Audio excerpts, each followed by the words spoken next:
Representation of beta function in terms of digamma function. I guess you are quite familiar with beta function.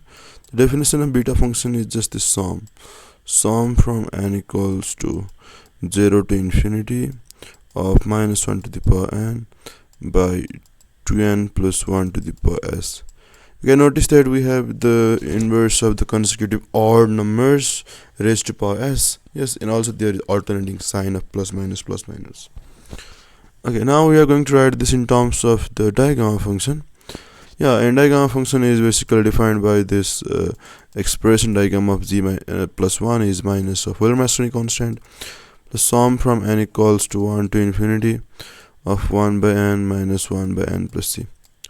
If you go on differentiating this expression with respect to z, what you will find out is digamma dance of z, what you will get is for the sum as follows: sum from n equals to 0 to infinity of 1 by n plus g to the power s.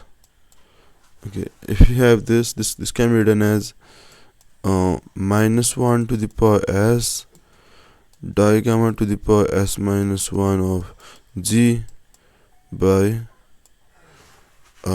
s minus 1 factorial.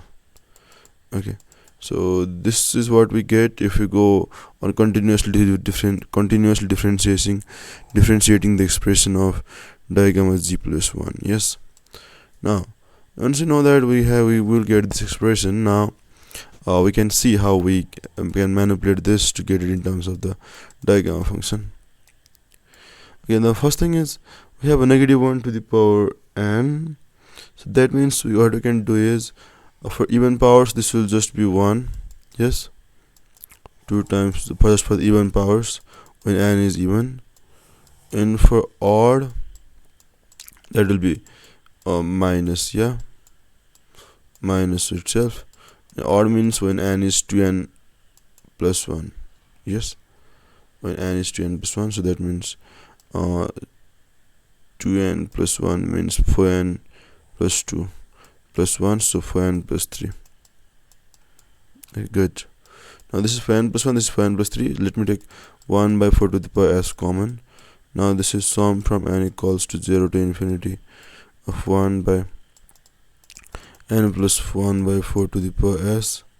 Now this is minus sum from n equals to 0 to infinity of 1 by n plus 3 by 4 to the power s. Yeah, now I can write this as 1 by 4 to the power s, and this will just be minus 1 to the power s a digamma of s minus 1 to the power 1 by 4 by s minus 1 factorial.